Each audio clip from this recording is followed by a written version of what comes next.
Hi friends, அழகே அழகு சீரியலில் சீக்கிரமாக சுரேஷும் மதியும் ஒன்று சேர்ந்துடணும்னு நினைக்கிறவங்க நம்ம வீடியோவை லைக் பண்ணிக்கோங்க. நம்ம சேனலை இன்னும் சப்ஸ்கிரைப் பண்ணாதவங்க சப்ஸ்கிரைப் பண்ணிக்கோங்க. மதி சுரேஷ் பலூன் ஷூட் பண்ணுறதையெல்லாம் பார்த்து, ஓ பரவாயில்லையே, இவருக்கும் நல்லா டேலண்ட்டு தான் இருக்கும் போல் அப்படின்னு மனசுக்குள்ளே நினச்சிக்கிறாங்க.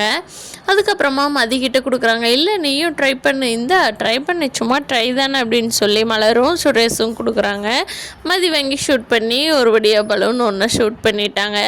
அடுத்து ரேவதி பண்ண சொல்கிறாங்க. ரேவதியும் தட்டி தடுமாறி பண்ணிட்டாங்க. அடுத்து தங்கராஜுக்கிட்டேங்க எல்லாரும் பண்ணியாச்சு, எல்லாத்துக்கும் ஒன்று நீங்களும் ஒன்று பண்ணிடுங்க அப்படிங்கிறாங்க ரேவதி தங்கராஜை பார்த்து.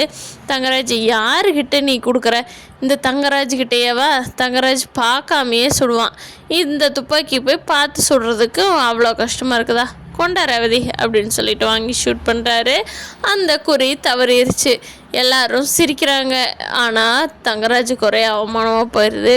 அது எனக்கு இந்த துப்பாக்கி ஹேண்டில் பண்ண தெரில, கம்முன்ருக்கு சொன்னால் இவ கம்முன்ருக்கிறாளா அப்படின்ட்டு அலங்காமல் நைஸாக நிலவிடுறாரு. எல்லோரும் வேகமாக சிரிப்பாக அடக்கி மனசுக்குள்ளேயே வச்சுக்கிறாங்க. ரேவதி சொல்கிறாங்க. அப்புறமா இந்த பக்கம் நடந்து போகிறப்போ பாக்கியராஜிட்ட, பெரிய தங்கராஜுன்னா அந்த துப்பாக்கியெல்லாம் சொன்ன வச்சு கேட்குமா அப்படிங்கிறாங்க. ரேவதி கம்முன்னு ரேவதி, அவர் காதில் கேட்டுற போது இங்கே பிரச்சனை வேண்டாம் அப்படிங்கிறாரு பாக்கியராஜ். ஆமாண்ணே, அது என்னமோ உண்மைதான் அப்படிங்கிறாங்க ரேவதி.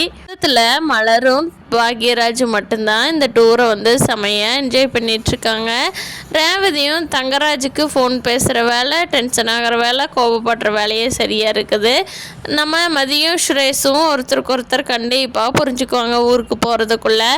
இப்போ தான் மதிக்கு கொஞ்சம் கொஞ்சம் சுரேஷோட நல்ல பழக்க வழக்கங்கள்லாம் தெரிய ஆரம்பிச்சிருக்கு. முன்னாடி இருந்து எப்படி இருந்தார், இப்போ எப்படி இருக்கிறாங்க எல்லாரும் அப்படிங்கிறது இப்போ தான் தெரிய ஆரம்பிச்சிருக்குது. அதனால் சீக்கிரமாக சுரேஷும் மதியும் ஒன்று சேர்ந்துருவாங்க. ஒருத்தர் நல்லா புரிஞ்சுக்குவாங்க. பார்க்கலாம் ஃப்ரெண்ட்ஸ், அடுத்தடுத்த அழகே சீரியலில் என்ன நடக்க போகுது அப்படிங்கிறத.